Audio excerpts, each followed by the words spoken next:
Sejam bem-vindos a mais um episódio do Gothic Talks. Hoje eu tenho o enorme prazer de receber aqui o Rui Camilo, professor da Universidade de São Paulo, da Faculdade de Direito. E a gente resolveu fazer algo um pouquinho alternativo, porque a gente não vai falar de um tema que é essencialmente jurídico, né? Hoje a gente vai falar de negociação, né? Afinal de contas, né, nós do direito empresarial, a gente vive negociando o tempo todo, né? Mesmo quando a gente se envolve num processo, às vezes, de contencioso, por exemplo, um contencioso arbitral, em que a gente tem que negociar o termo de arbitragem, em algum momento a gente vai acabar negociando. E ao longo de um processo, inclusive judiciais, às vezes a gente também precisa negociar, né, alguma coisa, por exemplo, como terminar o processo de maneira adequada, como atingir aquilo que a gente quer atingir em favor do nosso cliente e tudo mais. Rui, seja muito bem-vindo.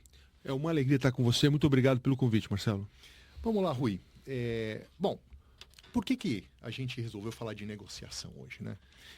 A gente sabe que no direito, de maneira ampla, a gente precisa negociar. É inevitável ter que negociar. No direito empresarial, muito mais ainda, porque o direito empresarial é, por essência, o direito dos negócios, né?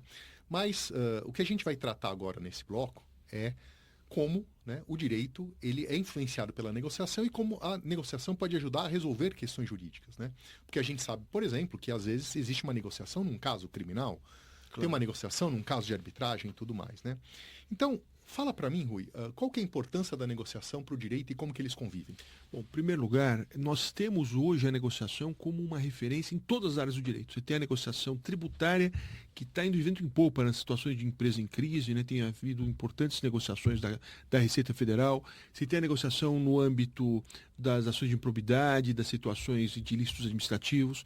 Até o Supremo Tribunal Federal está fazendo audiências de conciliação em matéria de constitucionalidade. Então, o advogado tem que saber negociar. Eu tenho o privilégio de ser coordenador do programa de negociação da USP, já há vários anos. É uma equipe que participa de disputas internacionais e nacionais. E há 3 anos eu tenho ministrado o curso de graduação de negociação, muito requisitado pelos alunos, e consciente da importância disso. Rui, eu fiz um LLM na Holanda, fiz um outro LLM lá nos Estados Unidos e tal, e em ambos tinham as matérias de negociação, né? E o que você está me dizendo é que agora a Universidade de São Paulo, na Faculdade de Direito, tem lá um curso, uma matéria de negociação, né? Conta um pouco dessa experiência enquanto professor de negociação dentro de uma faculdade de direito. Como isso tem enriquecido os alunos, a prática da advocacia e tudo mais? Eu sou muito preocupado com a realidade da inteligência artificial. Eu acho que os nossos alunos, muitas das capacitações que nós temos dados a eles vão ficar obsoletas. E a negociação, eu acho que não. A negociação, ela é essencialmente humana, ela implica uma série de características próprias. Então, eu estou muito confiante de que essa capacitação vai ser importante e cada vez vai ser mais utilizada nas escolas.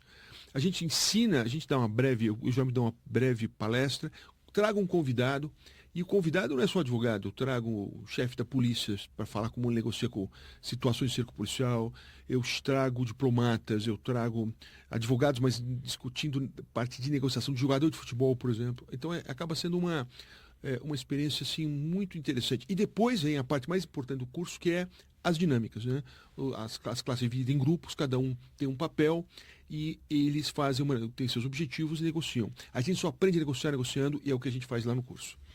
Bom, o que você está me dizendo foi criada uma matéria na graduação para dar esse início, esse empurrão inicial para os alunos a hora que eles forem iniciar a carreira profissional, que eles tenham aí um mínimo para poder negociar, né? Mas nem todo mundo tem a oportunidade de estudar na Universidade de São Paulo, nem todo mundo tem a oportunidade de estudar num lugar onde existe um curso de negociação. Para as pessoas, para os advogados, que principalmente são aqui os nossos ouvintes, né? Como que eles podem se preparar, porque eles não tiveram essa oportunidade na graduação numa faculdade de Direito para poder se preparar nas negociações? Você tem muita literatura, mas eu posso até dizer a vocês que, primeira coisa, ninguém nasce negociador. A negociação é uma técnica, então todo mundo pode aprender. Existem bons livros, o mais famoso é o Getting to Yes, Chegando ao Sim, mas a literatura, de certa forma, se repete sempre as mesmas ideias. Uhum. Basicamente, isso eu posso colocar para vocês, basicamente a gente tem que se preparar. O conselho principal é prepare-se para a negociação. Quer dizer, entre na negociação conhecendo os seus interesses, sabendo os seus limites, conhecendo o seu BATNA. O BATNA é Best Alternative to Non-Agreement. Qual a sua alternativa? Se você não conseguir fechar aquele acordo, qual a sua alternativa? Evidentemente, você não pode nunca deixar a negociação avançar para um ponto que é pior do que a sua alternativa. Você sai da mesa. Né? Claro. Então, tem que também tentar enxergar a negociação. Qual é a melhor alternativa do outro lado? Entre a sua melhor alternativa ao acordo e a melhor alternativa do outro, existe uma faixa que a gente chama de ZOPA, Zone of Possible Agreement, zona de possível acordo. Ali você tem um universo para que o acordo pode se estabelecer em qualquer um ponto entre esses dois marcos. Vai depender muito da sua habilidade, da sua paciência e da sua técnica de não mostrar muita ansiedade também. Né? Uhum. E tem, por exemplo, algum curso, porque, logicamente, o curso que você promove lá na graduação da Faculdade de Direito da Universidade de São Paulo é um curso restrito aos alunos da Universidade de São Paulo, até possivelmente de outros cursos de graduação, mas restrito aos alunos da USP. Você tem algum curso que você recomende, por exemplo, no Brasil? Eu sei que Harvard tem, eu sei que Columbia tem, mas aqui no Brasil existe algum curso para uma pessoa que queira fazer isso? Lá o nosso grupo, o programa de negociação da USP é aberto, parte das vagas são abertas para alunos de fora da universidade, acho que 20%. Mas aí é um grupo de estudos, né, que eu coordeno, mas é aberto. Mas assim, eu diria para você que a gente tem que fazer, cada negociação, cada experiência de negociação é um aprendizado. A gente tem que aprender a negociar negociando. Né? Conhecer a técnica, os conceitos básicos e aprender a negociar negociando.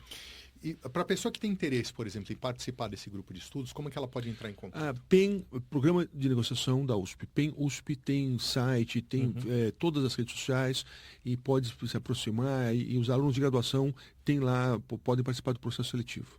Excelente. Então, eles vão entrar no site, pegar as informações, se candidatar e aí vão passar por um processo seletivo normal, tradicional. Exato. Muito bem. Existem situações, Rui, que, por exemplo, a pessoa que ela está tentando negociar, ela na verdade não tem o interesse que ela defende diretamente. Ela pode estar numa posição meio que de mediador, ou seja, ela negocia para tentar que outras partes cheguem a um acordo, né? Como que seria a postura do mediador comparada com uma pessoa que está negociando tradicionalmente para defender, por exemplo, um cliente ou representar um cliente seu? Então, a mediação é uma outra técnica, né? Você tem uma imparcialidade, você tem deveres próprios do mediador.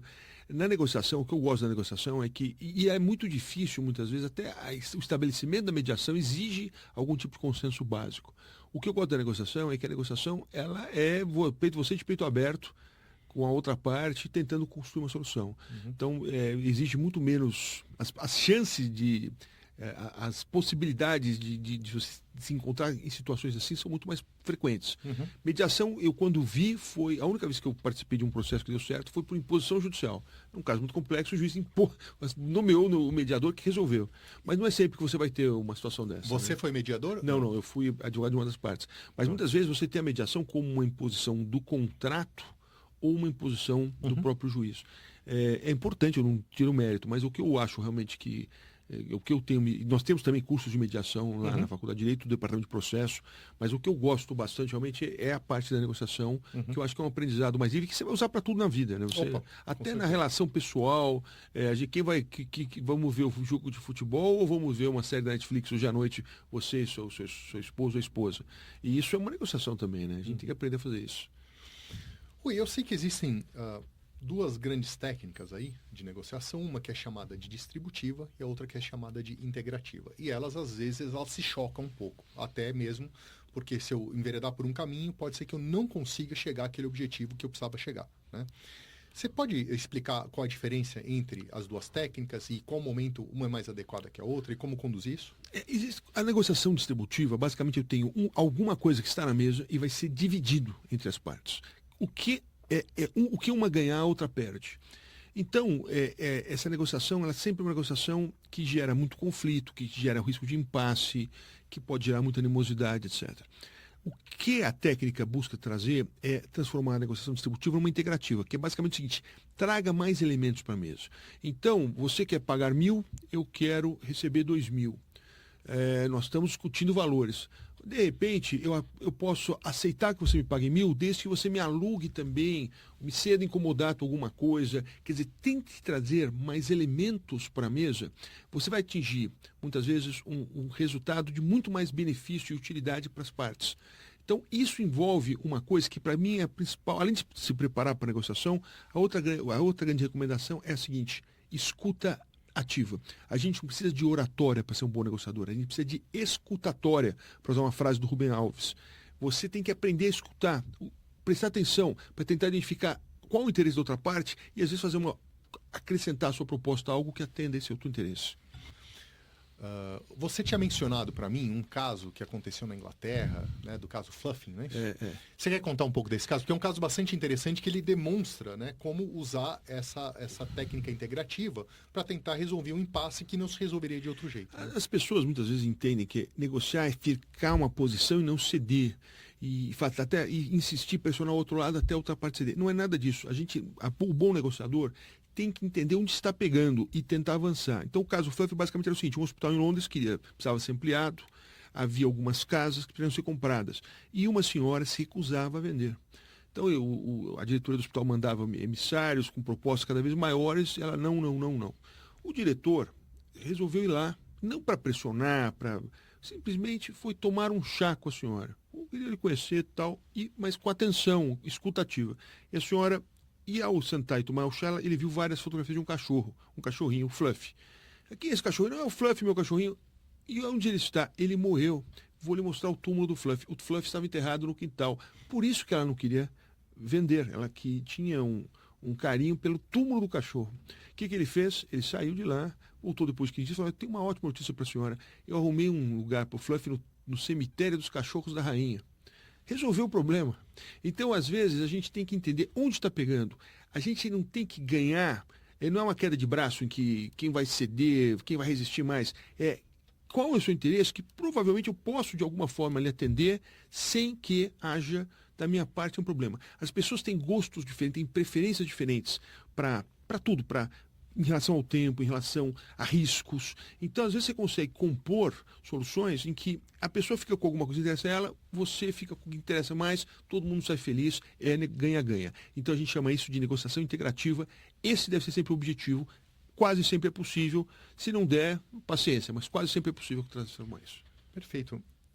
Rui, numa época de polarização política que a gente vive hoje e tudo mais, isso pode interferir negativamente num processo negocial, numa negociação, principalmente aquelas que se arrastam por muito tempo, né?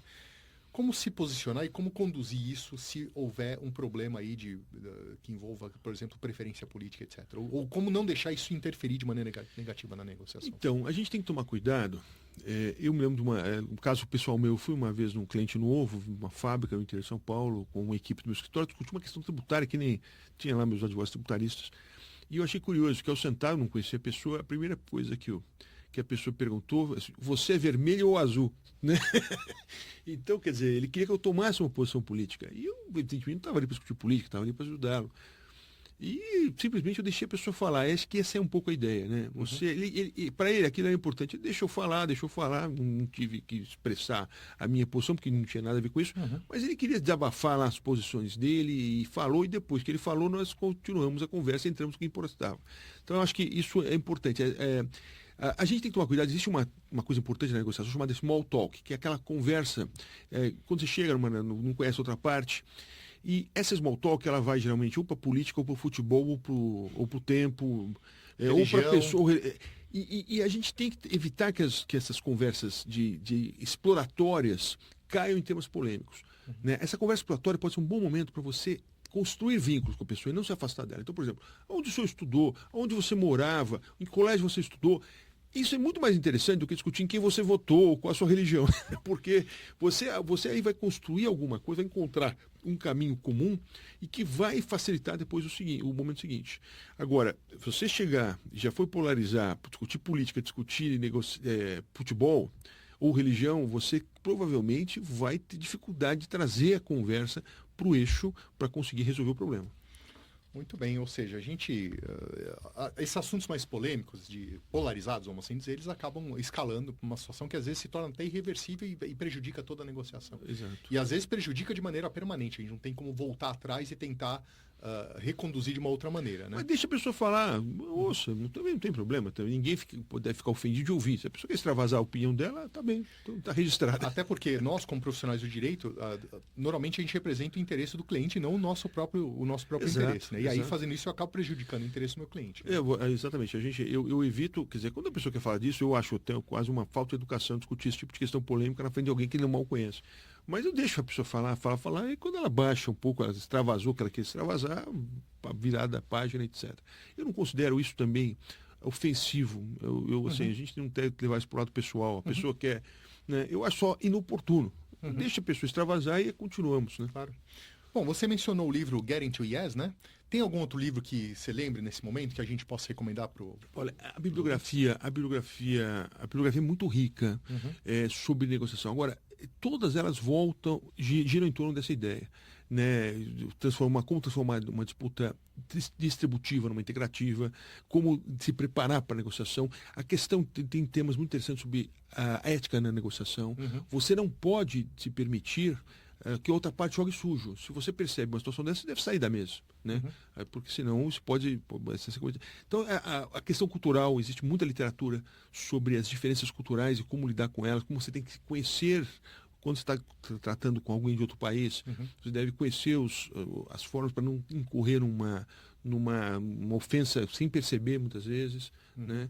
Então, assim, é uma literatura riquíssima. Eu gostaria que fosse mais lida nas faculdades de Direito, né? A gente tem lá nos nossos programas os principais textos, mas, sinceramente, assim, eu acho que nas faculdades de Direito eles são pouco lidos. Eu acho que eu recomendaria a todos. E começando pelo Getting to Yes, existe um outro livro também de um dos autores, que é o Roger Fisher, com o Shapiro, chama Beyond Reason, além da emoção, da razão, que discute o problema também das emoções, e é uma outra dimensão importante. Rui, muito obrigado por gravar esse nosso primeiro episódio aqui. A gente vai voltar para tratar desse assunto, para explorar algumas das técnicas de negociação no próximo episódio, mas agradeço muito sua presença. Muito obrigado a você, Marcelo. Até o próximo. Grande abraço.